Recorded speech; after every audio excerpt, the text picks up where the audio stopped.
ഈശോ മിശിഹായ്ക്ക് സ്തുതിയായിരിക്കട്ടെ. ഞാൻ മാണിപ്പറമ്പിലച്ചൻ. ലത്തീൻ വേദപാഠകം എപ്പിഫനി. പൗരസ്ത്യ സഭകളില് ഈശോയുടെ മാമോദിസയാണ് എപ്പിഫനി അഥവാ പ്രത്യക്ഷവൽക്കരണ തിരുനാളില് ധ്യാനിക്കുന്നതെങ്കിൽ ലത്തീൻ സഭയില് പൂജരാജാക്കന്മാർ എന്ന് നാം വിളിക്കുന്ന ജ്ഞാനികളുടെ സംഭവമാണ് ധ്യാന വിഷയമാക്കുന്നത്. വിജാതിയർക്ക് ഈശോ വെളിപ്പെട്ട ദിവസമായിട്ടാണ് ലത്തീൻ സഭയിൽ എപ്പിഫനിയെ കൊണ്ടാടുന്നത്.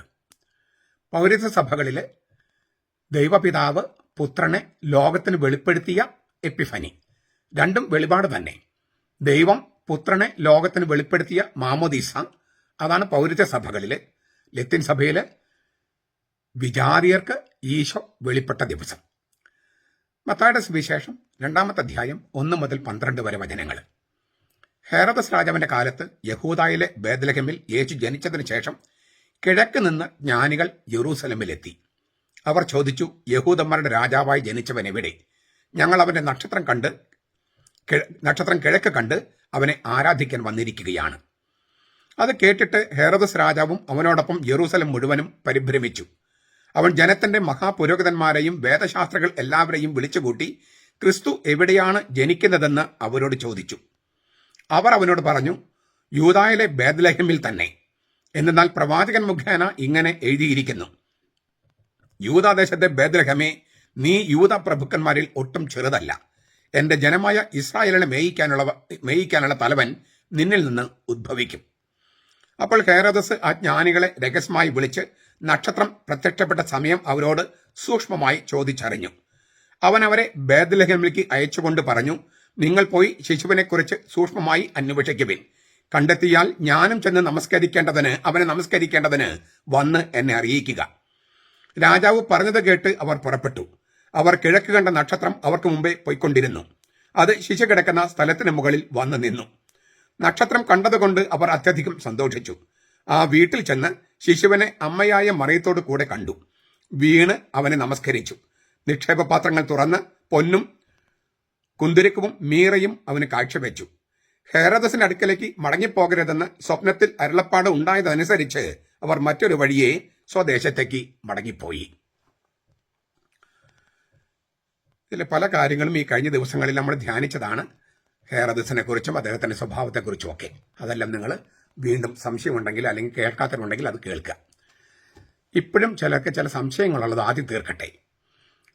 ഇന്നലെയോ മറ്റാരോ വീണ്ടും ചോദിച്ചു, അപ്പോൾ ഈജിപ്തിൽ എപ്പോഴാണ് തിരിച്ചെത്തിയത്? യേശുവിൻ്റെ പരിച്ഛേദനം, ചേതനാചാരം, നാമകരണം, ഇതിനൊക്കെ എപ്പോഴാണ് ഈജിപ്റ്റ് പറ്റി തിരിച്ചെത്തിയത്? ആ സംഭവങ്ങളുടെ കിടപ്പ് ഇതുവരെയും ആളുകൾക്ക് മനസ്സിലായിട്ടില്ല എന്ന് തോന്നുന്നു. ഞാൻ എൻ്റെ ക്രിസ്മസ് നാളിലെ ആ വീഡിയോ പല പ്രാവശ്യം നിങ്ങൾ കേൾക്കണമെന്ന് ഞാൻ വീണ്ടും പറയുകയാണ്. അപ്പോൾ ഈ നിങ്ങൾക്ക് സംശയങ്ങൾ ചോദിക്കില്ല, അത് കൃത്യമായിട്ട് കേട്ടാൽ. ഞാൻ ഒന്നുകൂടി പറയാം. ഈ യേശു ജനിച്ചത് സത്രത്തിലല്ല. ഒരു ഗുഹയില്, ബേത്ലഹേമിലെ ഒരു ഗുഹയില്, ഒരു വീടിന്റെ പുറകുവശത്തുള്ള പുൽക്കൂട്ടിലാണ്. ആ വീടിന്റെ മുൻവശം മനുഷ്യർക്ക് താമസിക്കാൻ, പുറകുവശം കന്നുകാലികൾക്ക്. അതിനെല്ലാം ദൈവശാസ്ത്രമുണ്ട്. കന്നുകാലിയുടെ ഇടയിൽ കർത്താവ് എന്തുകൊണ്ട് പിറന്നു, എന്തുകൊണ്ട് പുൽക്കുട്ടിയിൽ പിറന്നു എന്നൊക്കെ. ഈ വീട് എന്ന് പറയുന്നത് ഈ ഗുഹ വീടായിട്ട് ഉപയോഗിക്കുന്നെന്ന് പറയുന്നത് യൗസേപ്പ് പിതാവിന് പിതൃസ്വത്തായിട്ട് കിട്ടിയ ഭൂമിയാണ് എന്ന് നമ്മൾ പറഞ്ഞു. അതുകൊണ്ടാണ് ഇന്നത്തെ ഈ സുവിശേഷത്തിൽ ആ വീട്ടിൽ ചെന്ന് ഒരു വീട്ടിലാണ്, ആ വീടിന്റെ പുറകുവശമാണ് പുൽക്കൂടെന്ന് പറയണേ. അപ്പൊ ഒരു വീട്ടിലാണ് യേശു ജനിച്ചത്, സത്രത്തിലല്ല. അപ്പോൾ അതേക്കുറിച്ച് വളരെ വിശദമായി ഞാൻ ക്രിസ്മസ് നാളിൽ പറഞ്ഞു. ഈ വീട്ടിൽ തന്നെയാണ് അവർ താമസിക്കുന്നത്. ജനിച്ചിട്ട് 8-ാം ദിവസം ജനുവരി 1-ാം തീയതിയാണ് ഛേദനാചാരം അഥവാ പരിച്ഛേദനം. അന്ന് തന്നെയാണ് നാമകരണം, ഈശോ എന്ന നാമം വിട്ടത്. അത് കഴിഞ്ഞ് 40-ാം ദിവസം മറിയത്തിന് ശുദ്ധീകരണം. ബേത്ലഹേമിൽ നിന്ന് ജെറൂസലേം ദേവാലയത്തിലേക്ക് പോകുന്നു. കുറച്ച് ദൂരമേ ഉള്ളൂ, നടക്കാനുള്ള ദൂരമേ ഉള്ളൂ. 40-ാം ദിവസം ആൺകുട്ടിയെ പ്രസവിക്കുന്ന സ്ത്രീ 40 ദിവസം ശുദ്ധീകരണത്തിന് വിധേയമാകണം. ആ ശുദ്ധീകരണം എന്ന് പറയുന്നത് പാപത്തിനുള്ള ശുദ്ധീകരണമല്ല, മറിച്ച് ഈ ആർത്തവുമായിട്ട് ബന്ധപ്പെട്ടതും പ്രസവവുമായിട്ട് ബന്ധപ്പെട്ടും ആചാരപരമായ ശുദ്ധീകരണമാണ്. അതുകൊണ്ട് മറിയം ശുദ്ധീകരണത്തിന് വിധേയമായി അതിനയാൾക്ക് പാപമുണ്ടായിരുന്നുവെന്ന് പെന്തക്കോസ്തക്കാരും ദൈവസഭക്കാരും മറ്റും പഠിപ്പിക്കുന്നത് തെറ്റാണ്. ആ ശുദ്ധീകരണം പാപത്തിനുള്ള ശുദ്ധീകരണമല്ല. ആർത്തവം, അശുദ്ധി, പ്രസവം ഇതുമായിട്ട് ബന്ധപ്പെട്ട ആചാരം അനുസരിച്ചുള്ള ശുദ്ധീകരണമാണ്, അല്ലാതെ പാപത്തിൽ നിന്നുള്ള ശുദ്ധീകരണമല്ല. ഏതായാലും അപ്പോ യേശു ജനിച്ചത് ഒരു വീടിന്റെ പുറകുവശത്തുള്ള കാലിത്തൊഴുത്തിൽ പുൽക്കൂട്ടിലാണ്. ആ വീട് എന്ന് പറയുന്നത് യൗസേപ്പ് പിതാവിന്റെ പിതൃസ്വത്തായിട്ട് കിട്ടിയ ഭൂമിയാണ്. ആ ഭൂമിയിലുള്ള ഒരു ഗുഹയാണ്. ആ ഗുഹയുടെ മുൻവശം മനുഷ്യർക്ക് താമസിക്കാനും പുറകുവശം കന്നുകാലികൾക്ക് വേണ്ടി. ആ വീട്ടിൽ തന്നെയാണ്, അല്ലെ ആ ഗുഹയിൽ തന്നെയാണ് തിരുക്കുടുംബം താമസിക്കുന്നത്. അപ്പൊ 8-ാം ദിവസം പരിച്ഛേദനത്തിന് വിധേയമാക്കുന്നു. അതുപോലെ 40 ദിവസം ദേവാലയത്തിൽ സമർപ്പിക്കുന്നു. ഇത് കഴിഞ്ഞിട്ടാണ് ജ്ഞാനികളുടെ വരവ്. അപ്പൊ ജ്ഞാനികളുടെ വരവ് അത് കഴിഞ്ഞിട്ട് അവർ തിരിച്ചു പോകുമ്പോഴാണ് ഈ മാലാഖ പറഞ്ഞിട്ട് ഹെറോദസ് ഈശോയെ കൊല്ലാൻ അന്വേഷിക്കുന്നതും മാലാഖ പറഞ്ഞതനുസരിച്ച് തിരുക്കുടുംബം ഈജിപ്തിലേക്ക് പോകുന്നതും. അത് ഈ സംഭവങ്ങളെല്ലാം പരിച്ഛേദനവും 40 ദിവസത്തെ ദേവാലയ സമർപ്പണവും കഴിഞ്ഞതിന് ശേഷമാണ് ജ്ഞാനികൾ വരുന്നത്. 2 വയസ്സും അതിൽ താഴെയുള്ള കുട്ടികളെ കൊല്ലാനായിട്ട് ഹെറോദസ് പറഞ്ഞതിന് കാരണം ഈശോ ജനിച്ചിട്ട് കുറച്ച് നാൾക്ക് കഴിഞ്ഞു എന്നതുകൊണ്ടാണ്. അല്ലെങ്കിൽ 1 വയസ്സെന്ന് വെച്ചാൽ മതിയായിരുന്നു. അപ്പൊ ഇത് ഇങ്ങനെ ഒന്നിനെ പുറകെ നടക്കുന്നതല്ല. അതേസമയം ഈ പുൽത്തൊഴുത്ത് പറഞ്ഞ സ്ഥലത്തേക്ക് തന്നെയാണ് ജ്ഞാനികൾ വരുന്നതും. അതാണ് കാള കഴുതെന്നൊക്കെ നമ്മൾ ഉദ്ദേശിക്കുന്ന കാര്യങ്ങളൊക്കെ പറഞ്ഞു. അപ്പൊ കുറച്ച് സമയം കഴിഞ്ഞിട്ടുണ്ട്. എന്നിട്ടാണ് ഈജിപ്തിലേക്ക് പോകുന്നത്. ഈജിപ്തിൽ നിന്ന് എപ്പോഴാണ് തിരിച്ചു വന്നത് എന്ന് നമുക്ക് അറിഞ്ഞുകൂടാ, കൃത്യമായിട്ട് അറിഞ്ഞുകൂടാ. ക്രിസ്തുവർഷം 6 മുമ്പാണ്. 6 മുമ്പ്. അപ്പൊ ഈശോയ്ക്ക് 5 വയസ്സൊക്കെ കാണുമായിരിക്കും. ആ സമയത്താണ്. കാരണം 6 ക്രിസ്തുവർഷം 6 അർഹലാബുസിനെ സ്ഥാനഭ്രഷ്ടനാക്കി. തിരുക്കുടുംബം തിരിച്ചു വരുമ്പോൾ ബേത്ലഹേമിൽ ആ പ്രദേശത്ത് ഭരണം നടത്തിയിരുന്നത് അർഹലാബോസ് ആണ്. അതുകൊണ്ടാണ് ജോസഫ് നസറത്തിൽ പോയി പാർക്കാൻ തീരുമാനിക്കുന്നത്. അപ്പോൾ ഈശോയ്ക്ക് ഒരു 5 വയസ്സ് അല്ലെങ്കിൽ 5 വയസ്സ് 6 വയസ്സ്. യേശു ജനിക്കുന്നത് BC 2 BC 2 യേശു ജനിക്കുന്നത്. BC 7 6 ഒന്നുമല്ല. അതേക്കുറിച്ച് വളരെ വിശദമായിട്ട് ഞാൻ പറഞ്ഞിട്ട് ഏറ്റവും ഇപ്പൊ നമുക്ക് ലഭിച്ചിരിക്കുന്ന തെളിവുകളുടെ അടിസ്ഥാനത്തിൽ മഹാനായ ഹെറോദസ് മരിച്ചത് BC 1 ജനുവരിയിലാണ്. അതിനു മുമ്പാണ് യേശു ജനിക്കുന്നത്. അപ്പൊ BC 2 മംഗളവാർത്ത എന്ന് പറയുന്നത് BC 3 അവസാനം, മിക്കവാറും മാർച്ച് 25 തന്നെ ആയിരിക്കാനാണ് സാധ്യത. അത് വളരെയധികം തെളിവുകളുടെ അടിസ്ഥാനത്തിലാണ് നമ്മൾ പറയുന്നത്. ബൈബിളിൽ സംഭവങ്ങൾ ചരിത്രത്തിൽ നടന്ന ക്രമത്തിൽ എന്ന് പറഞ്ഞിട്ട് എൻ്റെ ഒരു പുസ്തകമുണ്ട്, ചെറിയൊരു പുസ്തകം. അതിനകത്ത് വളരെ വിശദമായിട്ട് പറഞ്ഞിട്ടുണ്ട്. അത് നിങ്ങൾ ചെറിയ പുസ്തകമാണെന്ന് വാങ്ങിച്ച് വായിക്കുക. അപ്പോൾ ഓരോ സംഭവം നടന്ന ആ കൃത്യം ഡേറ്റും സ്ഥലവും ഒക്കെ അതിനകത്ത് രേഖപ്പെടുത്തിയിട്ടുണ്ട്. ഇതാ സംശയത്തിന് മറുപടിയാണ്. നമുക്ക് ഇന്നത്തെ ഈ വാചനം കേട്ടതിൽ 2-3 കാര്യങ്ങൾ മാത്രം നമുക്കൊന്ന് ധ്യാന വിഷയമാക്കാം. അത് കേട്ടിട്ട് ഹെറോദസ് രാജാവും അവനോടൊപ്പം യെറൂസലം മുഴുവനും പരിഭ്രമിച്ചു. രാജസിംഹാസനത്തിന് അവകാശവാദവുമായി ഒരു നിഗൂഢ ധിക്കാരി ജനിച്ചിരിക്കുന്നുവെന്നാണ് ഹെറോദസ് വിചാരിക്കുന്നത്. ആ വാർത്ത തീർച്ചയായിട്ടും ഹെറോദസിനെ അസ്വസ്ഥനാക്കുമായിരുന്നു. പക്ഷേ യെറൂസലം മുഴുവനും അവനോടൊപ്പം അസ്വസ്ഥമായത് എങ്ങനെ? അതെങ്ങനെ നമുക്ക് വിശദീകരിക്കാൻ പറ്റും? രാജാവ് അസ്വസ്ഥനായി പരിഭ്രമിച്ചു, അതും മനസ്സിലാകും. കാരണം ഒരു യഹൂദരുടെ രാജാവായി ജനിച്ചവൻ എവിടെ? ഞാനിപ്പോ രാജാവായിട്ടുണ്ടല്ലോ, പിന്നെ എന്തിനാണ് വേറെ രാജാവ്? അതുകൊണ്ട് തീർച്ചയായും അദ്ദേഹത്തിന് പരിഭ്രമം ഉണ്ടാകാം. പക്ഷേ യെറൂസലം മുഴുവനും എങ്ങനെയാണ് അസ്വസ്ഥമായത്? നമുക്ക് 2 തരത്തിൽ അതിനെ കാണാം. പീഡാനുഭവത്തിന്റെ തലേനാള് ഈ വിശുദ്ധ നഗരത്തിലേക്ക് യേശു രാജകീയമായി പ്രവേശിക്കുമ്പോൾ ആ സമയത്ത് പറയുന്നുണ്ട്, നഗരം മുഴുവൻ ഭൂമി കുലുക്കത്തിൽ എന്ന പോലെ ഇളകി വശായി. മത്തായി 21:10. ഈ ഓശാന ഞായറാഴ്ച യേശു രാജാവായിട്ട് പീഡാനുഭവത്തിന്റെ ആഴ്ചയിൽ, ആ പീഡാനുഭവം തുടങ്ങുന്ന ആഴ്ചയിൽ, പീഡാനുഭവ വാരത്തിന്റെ തലേന്നാണെന്ന് പറയാം, ഈശോ ജെറൂസലമിലേക്ക് രാജാവായി പ്രവേശിക്കുമ്പോൾ ഈ യെറൂസലം നഗരം മുഴുവൻ ഭൂമി കുലുക്കത്തിൽ എന്ന പോലെ ഇളകി വശായി, വിറയ്ക്കുകയായിരുന്നു എന്നാണ് മത്തായി പറയണേ. മത്തായി 21:10. അപ്പോൾ അതിന്റെ ഒരു മുന്നാസ്വാദനമായിരിക്കാം ഇവിടെ. പക്ഷെ അപ്പോഴും ഒരു ചോദ്യമുണ്ട്, എങ്ങനെയാണ് ഈ യെറൂസലം മുഴുവൻ, നഗരം മുഴുവൻ പരിഭ്രമിച്ചത്? ഈ രാജകീയ സിംഹാസനത്തിന് അവകാശവാദമായ ഒരു ശിശു ജനിച്ചിരിക്കുന്നു എന്നൊരു വാർത്ത, അത് തനിക്ക് അപകടവും ഭീഷണിയുമാണ് എന്ന് മനസ്സിലാക്കി ഈ ഹെറോദസ് എന്ത് ചെയ്തു? പ്രധാന പുരോഹിതന്മാരെയും ജനത്തിന്റെ ഇടയിലെ വേദശാസ്ത്രികളെയും വിളിച്ചുകൂട്ടി. എന്നിട്ട് ചോദിക്കുകയാണ്, കാര്യങ്ങളെ കിടപ്പുവശം എങ്ങനെയാണ്? അപ്പൊ ഒരു വ്യക്തത വരുത്തുകയാണ്. ഈ യഹൂദന്മാരുടെ രാജാവായി ജനിച്ചവൻ എന്ന് ചോദിച്ച ഒരു കൂട്ടർ വന്നിട്ടുണ്ട്, ഒരു 3 ജ്ഞാനികൾ വന്നിട്ടുണ്ട്. അപ്പൊ എന്താണ് ഇതിന്റെ അപ്പോൾ ഇങ്ങനെ സമ്മേളനം വിളിച്ചു കൂട്ടുന്നു. ആരൊക്കെയാണ്? പ്രധാന പുരോഹിതന്മാരെയും ജനത്തിന്റെ ഇടയിലെ വേദശാസ്ത്രികളെയും. അങ്ങനെ സമ്മേളനം വിളിച്ചു കൂട്ടുമ്പോൾ അതിന്റെ ലക്ഷ്യം അറിയുമ്പോൾ അത് സമൂഹത്തിൽ അറിയപ്പെടാതെ പോകുമോ? ഇല്ല. സങ്കല്പിക്കപ്പെട്ടതോ യഥാർത്ഥമായ ഒരു മിശിഹാ രാജാവിന്റെ ജനനം ജെറൂസലം നിവാസികൾക്ക് കുഴപ്പങ്ങളും അനർത്ഥങ്ങളും വരുത്തി വെക്കുന്ന കാര്യത്തിൽ ഒരു സംശയവും ഇല്ല. മാത്രമല്ല, ഹെരോദസിന്റെ സ്വഭാവം എല്ലാവർക്കും നന്നായിട്ട് അറിയാം. അതുകൊണ്ട് അയാൾ വെറുതെ ഈ കൈകെട്ടിയിരിക്കില്ല. അപ്പൊ സ്വാഭാവികമായിട്ടും ജെറൂസലം നഗരം മുഴുവൻ പരിഭ്രമിച്ചു, ഇളകി വശായി എന്ന് പറയുന്നത് തീർത്തും ചരിത്രപരമാണ്. കാരണം ഇങ്ങനൊരു സമ്മേളനം വിളിച്ചു കൂട്ടിയപ്പോൾ പ്രധാന പുരോഹിതന്മാരുടെയും ജനത്തിന്റെ ഇടയിലെ വേദശാസ്ത്രികളെയും സമ്മേളനം വിളിച്ചു കൂട്ടിയപ്പോൾ അത് സമൂഹം മുഴുവൻ അറിയില്ലേ? അപ്പൊ എന്താണ് ലക്ഷ്യം? യഹൂദന്മാരുടെ രാജാവായി ജനിച്ചവൻ എവിടെ? അപ്പൊ ഈ ഒരു രാജാവ് ഉള്ളപ്പോൾ പിന്നെ എന്തിനാ വേറെ രാജാവ്? അങ്ങനെ രാജാവ് ജനിച്ചാൽ ഈ രാജാവ് വെറുതെ ഇരിക്കുവോ? ഇതൊക്കെ കണ്ടിട്ടാണ് ഈ യെറൂസലം നഗരം മുഴുവൻ ഇളകി വശായത്. ഇത് നിങ്ങൾ തോന്നുന്നു ഇതൊക്കെ എന്തിനാ അച്ഛൻ പറയണേന്ന്. ചിലർ കമന്റുമായിട്ട് വന്നിരിക്കുന്ന കാര്യങ്ങൾ നിങ്ങൾ ശ്രദ്ധിച്ച് കാണും. അതായത് കാര്യങ്ങൾ അറിയാതെ ഇതൊന്നും സംഭവിച്ചതല്ല എന്നും പറഞ്ഞ് നടക്കുന്ന കുറെ ആളുകളുണ്ട്, അല്ലെങ്കിൽ ഇങ്ങനെയല്ല സംഭവിച്ചെന്ന് പറഞ്ഞ് നടക്കുന്നവരുണ്ട്. അവർക്കെല്ലാം ഉത്തരം കൊടുക്കാൻ വേണ്ടി കൂടിയാണ് നിങ്ങൾ ഇതിന് താഴെയുള്ള കമന്റുകളും വായിക്കുക എന്റെ വീഡിയോയുടെ താഴെ. അപ്പൊ അവർക്ക് പലർക്കുമുള്ള ഉത്തരം കൂടിയായിട്ടാണ് ഞാൻ ഈ വീഡിയോ പറയുന്നത്. ഇനി വിശ്വാസത്തിന്റെ പരിപ്രേക്ഷ്യത്തില് പ്രത്യാശയുടെ നക്ഷത്രമായിരുന്നു ഈ ആകാശത്ത് കണ്ട നക്ഷത്രം. പക്ഷേ അത് ചെന്നെത്തിയതോ അനുദിന ജീവിതത്തിൽ എന്താ സംഭവിച്ചത്? ഈ ഹെരോദസും യെറൂസലം നഗരം മുഴുവൻ പരിഭ്രമിച്ച് ഇളകി വശായി. എന്താ കാര്യം? ആകുലപ്പെടാനും ഭയപ്പെടാനും കാരണമാകുന്ന ഒരു സ്ഥിതിവിശേഷം വന്നിരിക്കുന്നു. യഹൂദന്മാരുടെ രാജാവായി ജനിച്ചവൻ ഒരു ശിശു ഉണ്ടെന്ന് അറിഞ്ഞാൽ ഇപ്പോഴത്തെ രാജാവായ ഹെരോദസ് ആ ശിശുവിനെ കൊല്ലാൻ സാധ്യതയുണ്ട്. ഇതറിഞ്ഞിട്ടാണ് യെറൂസലം നഗരത്തിലെ ആളുകൾ എല്ലാവരും പരിഭ്രാന്തരാകുന്നത്. മാത്രമല്ല, ഹെരോദസ് എന്തെല്ലാം ചെയ്തു കൂട്ടുമെന്ന് ഊഹിക്കാനേ പറ്റുള്ളൂ. കാരണം അത്രയും ക്രൂരനായ രാജാവാണ് അദ്ദേഹം. അപ്പോൾ നക്ഷത്രം കണ്ടതും നമ്മൾ ക്രിസ്മസിന് നക്ഷത്ര വിളക്കുകൾ തൂക്കുന്നതും ഒക്കെ വളരെ ഗംഭീരം തന്നെയാണെങ്കിലും, അത് പ്രത്യാശയുടെ വിശ്വാസത്തിന് പ്രത്യാശയാണെങ്കിലും അനുദിന ജീവിതത്തിൽ എന്ന് വെച്ച് നോക്കുമ്പോൾ അത് സ്വൈരം കെടുത്തുന്ന കാര്യമാണ്. ആകലപ്പെടാനും ഭയപ്പെടാനും കാരണമുണ്ട്. അതെ, അത് സത്യമാണ്. നമ്മുടെ അനുദിന ജീവിതത്തിന്റെ സ്വൈര്യവും സ്വസ്ഥതയും ദൈവം താറുമാറാക്കുന്നു.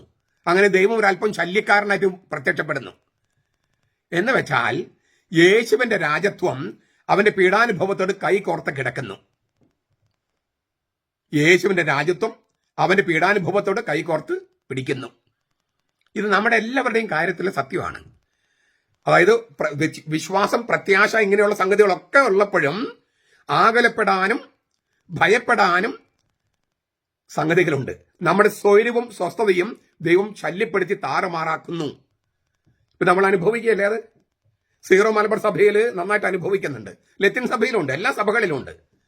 ഭരണാധികാരികളും ഇല്ലേ, അവര് പീഡാനുഭവമായിട്ട് കൈകോർത്താൻ മനസ്സില്ലെങ്കിൽ, ഭരണസഭയുടെ തലപ്പത്തിരിക്കുന്നവര് പീഡാനുഭവത്തിന്റെ കൈ പിടിക്കാനായിട്ട് തയ്യാറല്ലെങ്കിൽ ഈ പറഞ്ഞ വിശ്വാസവും പ്രത്യാശയും ഒക്കെ നഷ്ടപ്പെട്ട് നമ്മുടെയും സ്വൈര്യവും സ്വസ്ഥയും ഒക്കെ തല്ലിക്കെടുത്ത ഒരു അവസ്ഥയിലേക്ക് വരും.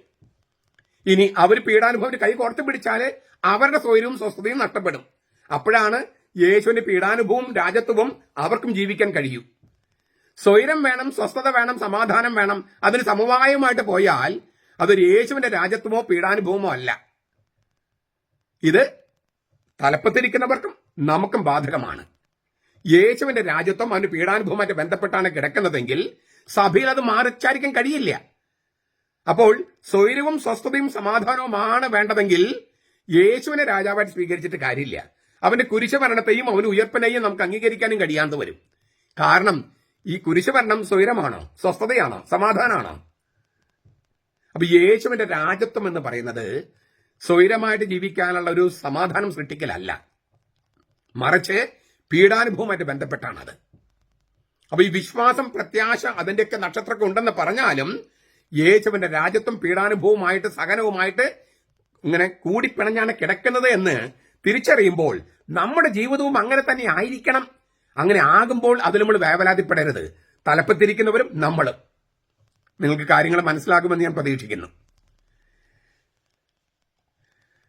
അടുത്തൊരു വാചകം, യൂദായിലെ ബേത്ലഹേമിൽ തന്നെ. ഇതായിരുന്നു ഉത്തരം. വേദശാസ്ത്രികളും പ്രധാന പുരോഹിതന്മാരും കൊടുത്ത ഉത്തരം. എന്നാൽ പ്രവാചകൻ മുഖേന ഇങ്ങനെ എഴുതിയിരിക്കുന്നു, യൂദാദേശത്തെ ബേത്ലഹമേ, നീ യൂത പ്രഭുക്കന്മാരിൽ ഒട്ടും ചെറുതല്ല. എന്റെ ജനമായി ഇസ്രായേലിനെ മേയിക്കാനുള്ള തലവൻ നിന്നിൽ നിന്ന് ഉത്ഭവിക്കും. ഇതാണ് ശ്രേഷ്ഠന്മാരുടെ സമ്മേളനം, അതായത് പ്രധാന പുരോഹിതന്മാരുടെയും വേദശാസ്ത്രങ്ങളുടെയും സമ്മേളനം ഹേറോദസ് രാജാവിന് കൊടുത്ത മറുപടി. വാസ്തവത്തിൽ ഇത് മീക്ക പ്രവാചകൻ പറഞ്ഞിരിക്കുന്നതാണ് അവർ വായിച്ചതെങ്കിലും അതിനകത്ത് ഒരു വചനം, ഒരു 2 വാക്കുകൾ കൂട്ടിച്ചേർത്തിട്ടുണ്ട്.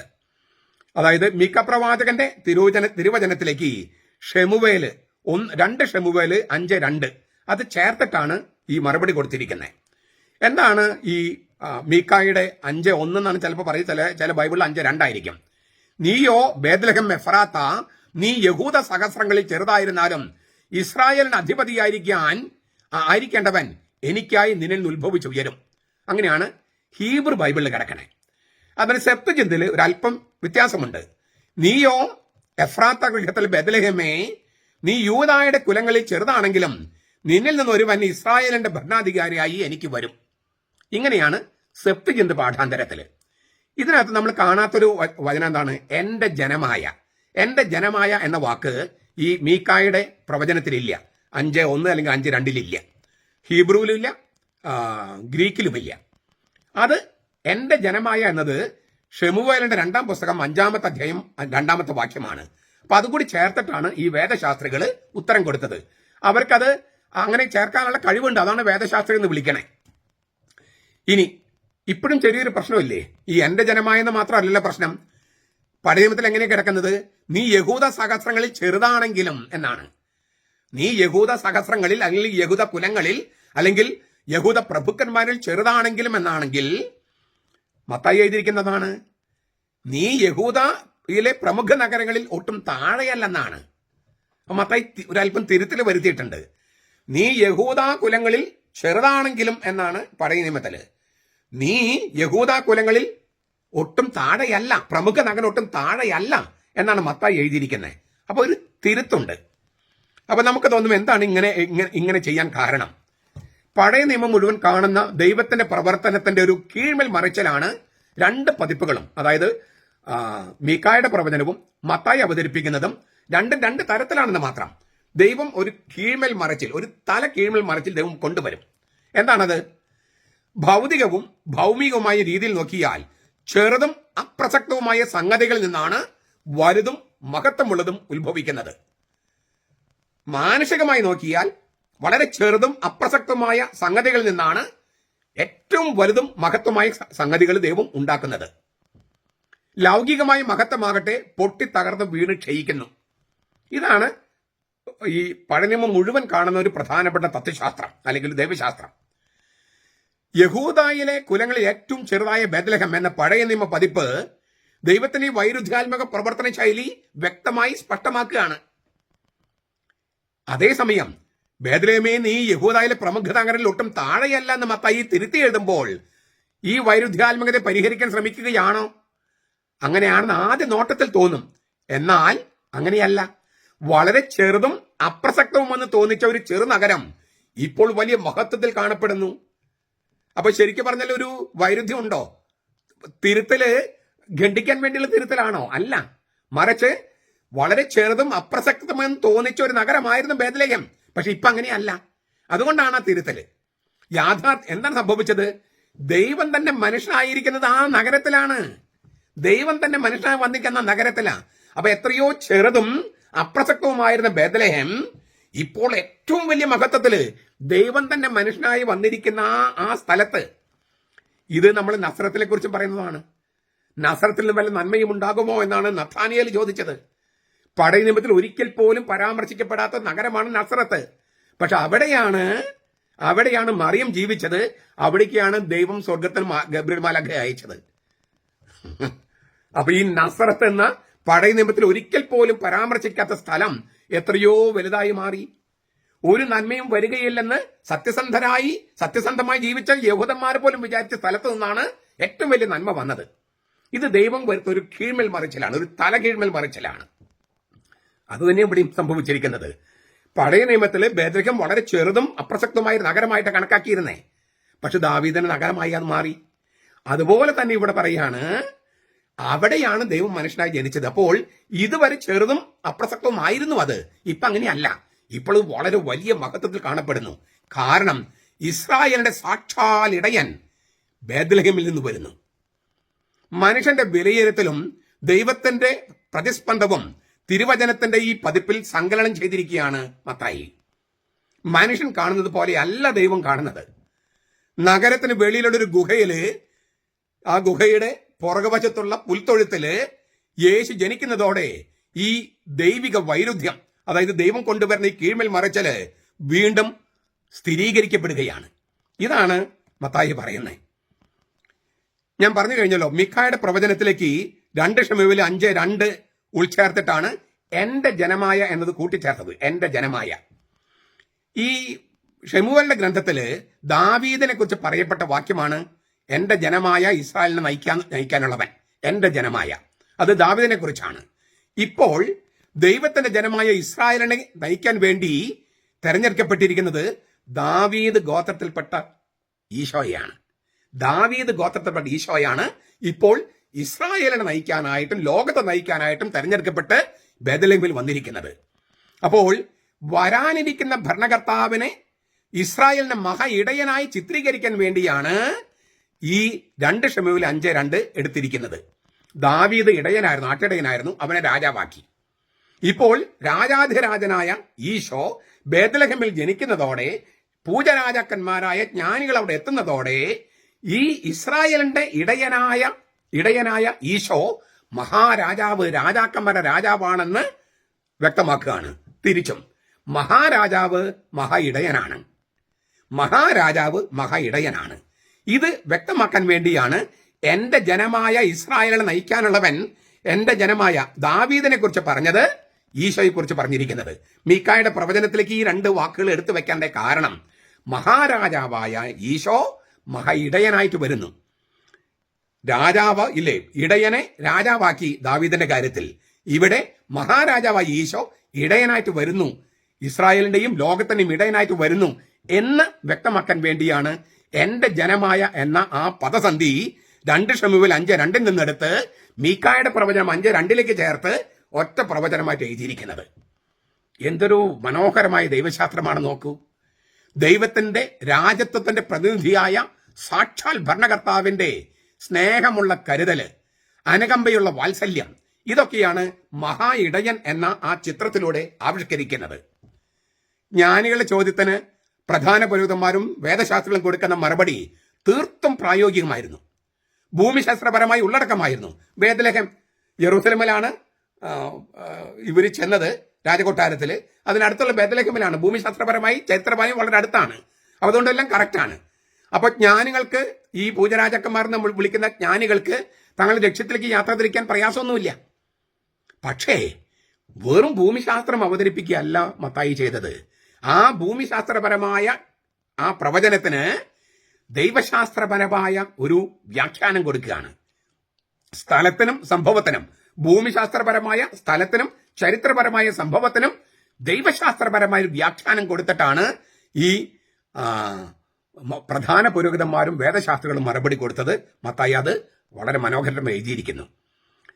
വളരെ കൃത്യമായ നിഗമനങ്ങളിലേക്ക് ഹെറോദസ് എത്തിച്ചേരുമെന്ന കാര്യത്തിൽ ഒരാൾക്കും തർക്കമില്ല. കാരണം ഭൂമിശാസ്ത്രപരമായും ചരിത്രപരമായും തൊട്ടടുത്ത കിടക്കണ ബേത്ലഹേം. അപ്പൊ അവിടേക്ക് ചെല്ലാനായിട്ടൊന്നും ഇയാൾക്ക് പ്രയാസമില്ല. എന്തെങ്കിലും അദ്ദേഹം പ്രായോഗിക നടപടികൾ അവർക്ക് എന്തെങ്കിലും, അതായത് ഈ വേദശാസ്ത്രികളും പ്രധാന പുരോഹിതന്മാർ എന്തെങ്കിലും പ്രായോഗിക നടപടി എടുക്കണമെന്ന് അവർക്ക് തോന്നിയില്ല. കാരണം എന്താ, രാജാവ് ഉള്ളപ്പോൾ തങ്ങൾ എന്തിനാ മുൻകൈ എടുക്കുന്നത്? രാജാവ് ചെയ്തോളും. നമുക്കിന്ന് അവസാനിപ്പിക്കുകയാണ്. ഞാനൊരു 4 പ്രധാനപ്പെട്ട കാര്യങ്ങൾ പറയാൻ, ഇതിൽ ഇപ്പൊ ഒരു അപഗ്രഥനം കഴിഞ്ഞല്ലോ, ഇതിന്റെ വെളിച്ചത്തിൽ 4 നിഗമനങ്ങൾ, 4 സന്ദേശം, നമുക്ക് വേണ്ട 4 സന്ദേശം പറയാൻ ആഗ്രഹിക്കുക. 1, ഇതാണ് യേശുവിന്റെ എപ്പിഫനി, അവന്റെ പ്രത്യക്ഷവൽക്കരണം. അതായത് രാജാധിരാജനായ മഹാരാജാവായ ഈശോ ഇടയനായിട്ടാണ് വരുന്നത്. ആ ഇടയനായിട്ടാണ് ചിത്രീകരിച്ചിരിക്കുന്നത്. ദൈവത്തിന്റെ രാജത്വത്തിന്റെ പ്രതിനിധിയായ സാക്ഷാൽ ഭരണകർത്താവ് സ്നേഹം, കരുതല്, അനുകമ്പ, വാത്സല്യം ഇതൊക്കെയുള്ള ഇടയനായിട്ടാണ് വരുന്നത്. ഇതെല്ലാ ഭരണകർത്താക്കന്മാർക്കും സന്ദേശമാണ് എപ്പിഫനി നാളില്. മഹാരാജാവാണെങ്കിലും മുഖ്യമന്ത്രിയാണെങ്കിലും പ്രധാനമന്ത്രിയാണെങ്കിലും ഒക്കെ ഇടയനായിട്ട്, അതായത് സ്നേഹം, കരുതൽ, അനുകമ്പ, വാത്സല്യം, നീതി, സത്യം, ന്യായം ഇതെല്ലാം ആവിഷ്കരിക്കുന്ന ഒരു ഇടയനായിട്ട് വേണം പ്രധാനമന്ത്രിയാണെങ്കിലും മുഖ്യമന്ത്രിയാണെങ്കിലും ഏത് ഭരണകർത്താവാണെങ്കിലും മെത്രാനാണെങ്കിലും മെത്രാപോലിത്തയാണെങ്കിലും വൈദികനാണെങ്കിലും തീർന്നില്ല, കുടുംബനാഥനോ കുടുംബനാഥയോ അല്ലെങ്കിൽ ഒരു ഒരു ഒരു ഒരു ഗ്രൂപ്പിന്റെ ലീഡർ ആരാണെങ്കിലും ഇത്തരത്തിലാണ് വരേണ്ടത്. ഭരണകർത്താവ് തലപ്പത്തിരിക്കുന്നവൻ മഹാ ഇടയനായിട്ട് വേണം വരാൻ. അപ്പോഴേ എപ്പിഫനിയാകൂ, അല്ലെങ്കിൽ തുള്ളൽ പനിയാകും, അധികാരത്തിന്റെ തുള്ളൽ പനി. 2, ഞാൻ നേരത്തെ പറഞ്ഞതാണ്, ഈ നക്ഷത്രം വിശ്വാസത്തിന്റെ പ്രത്യാശയുടെ ഒരു പൊൻതിളക്കമാണ്. ഈ ഈശോ ജനിച്ചപ്പോൾ ഉണ്ടായ നക്ഷത്രം അത് വഴി കാണിക്കുന്നു. അങ്ങനെ ഒരുപാട് കാര്യങ്ങളൊക്കെ ഉണ്ട് വിശ്വാസത്തിന്റെ വിശ്വാസവും പ്രത്യാശയും ഒക്കെ ആയിട്ട്. പക്ഷേ ആ നക്ഷത്രവുമായിട്ട് ബന്ധപ്പെട്ട് ഈ വേദപുസ്തകങ്ങൾ തിരഞ്ഞപ്പോൾ എന്താ സംഭവിച്ചത്? ഈ യഹൂദരുടെ രാജാവായി ജനിച്ചവൻ ആര് എന്നതിന് കൊടുക്കുന്ന മറുപടി, ഈ ചോദ്യം ചോദിച്ചപ്പോൾ തന്നെ ഈ നക്ഷത്രം കണ്ടപ്പോഴാണ് ഈ ജ്ഞാനികളെ ചോദിക്കുന്നത്, യഹൂദരുടെ രാജാവായി ജനിച്ചവൻ എവിടെ? അത് കേട്ടപ്പോൾ, ആ ചോദ്യം കേട്ടപ്പോൾ ഹെരോദസും യെരൂശലേം നഗരം മുഴുവനും ഇളകി വശായി പരിഭ്രമിച്ചു. എന്താ കാര്യം? ഒരു രാജാവ് വരുന്നു എന്ന് കേൾക്കുമ്പോൾ തന്നെ ഇപ്പോഴത്തെ രാജാവിന് പിടിക്കില്ല. അത് അയാൾ എന്തും ചെയ്യും. ആ പുതിയ രാജാവിനെ കൊല്ലാൻ വേണ്ടി ഏതറ്റം വരെയും പോകും. ഇതാണ് അസൂയ എന്ന് പറയണേ. അപ്പോൾ അസൂയ നമ്മുടെ സമുദായത്തിലും നമ്മുടെ ജീവിതത്തിലും ഒക്കെ എന്തുമാത്രം പ്രശ്നങ്ങൾ ഉണ്ടാക്കുന്നു. നമ്മുടെ സ്വൈര്യം സ്വസ്ഥത ഒക്കെ തല്ലിക്കെടുത്തുകയാണ്. ദൈവമാണ് ശല്യപ്പെടുത്തണേ, താറുമാറാക്കാൻ നമുക്ക് തോന്നും ചെയ്യും. അത് സത്യമാണ്. യേശുവിന്റെ രാജ്യത്വം അവനെ നയിക്കുന്നത് പീഡാനുഭവത്തിലേക്കാണ്. അതുകൊണ്ടാണ് മീറ കാഴ്ചയായിട്ട് കൊടുക്കണേ. മരിക്കുന്നവർക്ക് മരണവേദന കുറയ്ക്കാൻ വേണ്ടി കൊടുക്കുന്ന സംഗതിയാണ് യേശു ജനിച്ചപ്പോൾ കൊടുക്കുന്നത്. അവൻ രാജാവാണ്, പക്ഷെ കുരിശിൽ കിടന്നുകൊണ്ടാണ് അവന്റെ ഭരണം. ഇത് അംഗീകരിക്കാനായിട്ട് നമുക്ക് സാധിക്കണം. നമ്മുടെ ജീവിതത്തിലും അങ്ങനെ തന്നെയാണ്. നമ്മൾ രാജത്വമുണ്ട്, നമുക്ക് രാജകീയ പൗരോഹിത്യമുണ്ട്, പക്ഷെ കുരിശില് തൂങ്ങപ്പെട്ട രീതിയിലെ അത് ആസ്വദിക്കാനും അത് പ്രയോഗത്തിൽ വരുത്താനും കഴിയൂ. അവന്റെ രാജത്വം എന്ന് പറയുന്നത് കുരിശിൽ തൂങ്ങിക്കിടന്നുകൊണ്ടുള്ള രാജത്വമാണ്. ഇല്ലേ, നസ്വറായനായ ഈശോ യഹൂദമ്മയുടെ രാജാവെന്ന് കുരിശിന് മുകളിലാണ് എഴുതി വെച്ചിരിക്കുന്നത്. അപ്പൊ ഈ ജ്ഞാനികൾ ചോദിച്ച ചോദ്യത്തിന് ശരിക്കുള്ള ഉത്തരം എവിടെയാ? യഹൂദമ്മയുടെ രാജാവായി ജനിച്ചവൻ എവിടെ? ആ ചോദ്യം യഹൂദമ്മയുടെ രാജാവ് എന്ന് വീണ്ടും വരുന്നത് മത്തായിയുടെ സുവിശേഷത്തിൽ 27-ാം അധ്യായത്തിലാണ്. 2 പ്രാവശ്യം വരുന്നുണ്ട്. രണ്ടും കുരിശുമായി ബന്ധപ്പെട്ട. അപ്പൊ യഹൂദമ്മയുടെ രാജാവ് ജനിച്ചവൻ എവിടെ എന്ന ചോദ്യത്തിന് ഉത്തരം എന്താണ്? ഇതാ അവൻ ഇവിടെയുണ്ട്, കുരിശിൽ തൂങ്ങിക്കിടക്കുന്നു. അവൻ യഹൂദരുടെ രാജാവ് കുരിശിൽ തൂങ്ങിക്കിടക്കുകയാണ്. നമുക്ക് രാജകീയ പൗരോഹിത്യമുണ്ട്, വൈദിക ശുശ്രൂഷ പൗരോഹിത്യം കൂടിയുണ്ട്. മാമോദിസ സ്വീകരിക്കുന്ന എല്ലാവർക്കും രാജകീയ പൗരോഹിത്യമുണ്ട്. ഈ രാജകീയ പൗരോഹിത്യം ഉള്ളത് കൊണ്ട് നമുക്ക് പള്ളി പോകാൻ പറ്റണേ. പക്ഷെ അത് ശരിക്കും ആസ്വദിക്കണമെങ്കിൽ, അല്ലെങ്കിൽ രാജാവായിട്ട് ഭരിക്കണമെങ്കിൽ കുരിശിലേറണം. അപ്പൊ നമ്മുടെ സ്വൈര്യം സ്വസ്ഥതയും പോവുകയല്ലേ? ദൈവം തന്നെയല്ലേ ഇത് തല്ലിക്കിടത്തണേ? അതെ, അങ്ങനെ ഉള്ളപ്പോഴാണ് വിശ്വാസവും പ്രത്യാശയും ഒക്കെ നക്ഷത്രമായി നിൽക്കുള്ളൂ. ഇതാണ് ഈ ദൈവത്തിന്റെ കീഴ്മേൽ മറിച്ചിൽ എന്ന് പറയണേ.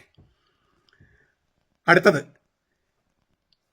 മാനുഷികമായി നോക്കിയാൽ വളരെ ചെറുത്, അപ്രസക്തം എന്നൊക്കെ വിചാരിച്ച സംഗതികളിൽ നിന്നാണ് ദൈവം ഏറ്റവും വലിയ മഹത്വം കൊണ്ടുവരുന്നത്. ഈ ലൗകികമായിട്ടുള്ള മഹത്വം ഉണ്ടല്ലോ, അത് പൊട്ടി തകർന്നു പോകും. മാനുഷികമായി നോക്കിയാൽ മഹത്വം എന്ന് വിചാരിക്കുന്നതും വലുപ്പം എന്ന് വിചാരിക്കുന്നതും അധികാരം എന്ന് വിചാരിക്കുന്നതും പദവി എന്ന് വിചാരിക്കുന്ന കുറെ സംഗതികളുണ്ടല്ലോ, അതെല്ലാം പൊട്ടി തകർന്ന് ക്ഷയിക്കും. ഈ മാനുഷികമായി നോക്കിയാൽ, ഭൗമികമായി നോക്കിയാൽ, ഭൗതികമായി നോക്കിയാൽ വളരെ ചെറുത്, അപ്രസക്തമെന്ന് കരുതുന്ന സംഗതികളിൽ നിന്നാണ് ദൈവം വലിപ്പവും മഹത്വവും ഉത്ഭവിപ്പിക്കുന്നത്, കൊണ്ടുവരുന്നത്, പുറപ്പെടുവിക്കുന്നത്. അത് നമ്മൾ തിരിച്ചറിയണം. നമ്മുടെ ജീവിതത്തിലും അങ്ങനെയാകും. അവസാനമായിട്ട്, മനുഷ്യൻ കാണുന്നത് പോലെയല്ല ദൈവം കാണുന്നത്. നഗരത്തിന് വെളിയിലുള്ള ഒരു ഗുഹയിൽ, ആ ഗുഹയുടെ പുറകുവശത്ത് കന്നുകാലികളെ കിട്ടുന്ന സ്ഥലത്ത് ദൈവം മനുഷ്യനായ ആള് ജനിക്കാൻ തീരുമാനിക്കുമ്പോൾ ഈ മനുഷ്യൻ കാണുന്നത് പോലെയല്ല ദൈവം കാണുന്നത് എന്ന കാര്യം ഉറപ്പായില്ലേ? ആ ഗുഹ പൊളിച്ചു കളഞ്ഞു ഈ റോമാ സാമ്രാജ്യത്തിലെ ആളുകൾ. അതായത് അവിടെ വിജാതിരുടെ ദേവനെ വെക്കാനും, അതായത് ദൈവം മനുഷ്യനായതിന്റെ സകല ചിഹ്നങ്ങളും അടയാളങ്ങളും മായ്ച്ചു കളയാൻ ചക്രവർത്തി തൊട്ട് സകലരും ശ്രമിച്ചു. എന്നിട്ട് എന്തുണ്ടായി? ചക്രവർത്തിയും അയാളുടെ സാമ്രാജ്യം നഷ്ടപ്പെട്ടതല്ലാതെ, തകർന്നു പോയതല്ലാതെ ഈശോ തകർന്നു പോയോ? ഇല്ല. ഇപ്പൊ ഏറ്റവും മഹത്വം വലിയവനായിട്ട് നിൽക്കുന്നത് ആ ഗുഹയിൽ ജനിച്ചപ്പോൾ തന്നെയല്ലേ? ഇതിനൊക്കെ വലിയ സത്യമുണ്ടോ? അപ്പൊ ഇത് നമ്മുടെ കാര്യത്തിൽ അങ്ങനെയൊക്കെ തന്നെ ആയിരിക്കും. നമുക്കിപ്പോൾ ഇത് ഉൾക്കൊള്ളാൻ പ്രയാസമുണ്ടെങ്കിലും ഇതാണ് സത്യം. ഈ സുവിശേഷ സത്യം ജീവിക്കുമ്പോൾ നമ്മിൽ എപ്പിഫനി ഉണ്ടാകും. എന്ന് വെച്ചാൽ ദൈവം പ്രത്യക്ഷപ്പെടും. മറ്റുള്ളവർക്ക് കാണാൻ പറ്റുന്ന തരത്തിൽ അവൻ പ്രത്യക്ഷപ്പെടും. അപ്പോൾ എപ്പിഫനി ഉണ്ടാകും. ഇത് നമ്മൾ വിശ്വസിക്കുന്നില്ലെങ്കിൽ, ഇതനുസരിച്ച് ജീവിക്കുന്നില്ലെങ്കിൽ, ഞാൻ പറഞ്ഞല്ലോ, എപ്പിഫനി അല്ല ഉണ്ടാകുക, അധികാരത്തിന്റെ തുള്ളൽ പനി, പണത്തിന്റെ ഹുങ്ക്, അതുകൊണ്ടുണ്ടാകുന്ന തുള്ളല്. അതല്ല നമുക്ക് വേണ്ടത്. ദൈവം നമ്മിലൂടെ പ്രത്യക്ഷപ്പെടണം, എപ്പിഫനി ഉണ്ടാകണം. വിജാതിയിലും സ്വജാതിയിലും ആ എപ്പിഫനി കാണണം. അതിന് ഈ പറഞ്ഞ രീതിയിൽ വേണം നമ്മൾ സുവിശേഷം ജീവിക്കാൻ. അതിന് എനിക്കും നിങ്ങൾക്കും കഴിയട്ടെ. നല്ല എപ്പിഫനി ഉണ്ടാകട്ടെ. നമ്മുടെ കർത്താവ് ഈശോ മിശിഹായുടെ കൃപയും പിതാവായ ദൈവത്തിന്റെ സ്നേഹവും പരിശുദ്ധാത്മാവിന്റെ സഹവാസവും നാം എല്ലാവരോടും കൂടി ഉണ്ടായിരിക്കട്ടെ, ഇപ്പോഴും എപ്പോഴും എന്നേക്കും. ആമേൻ.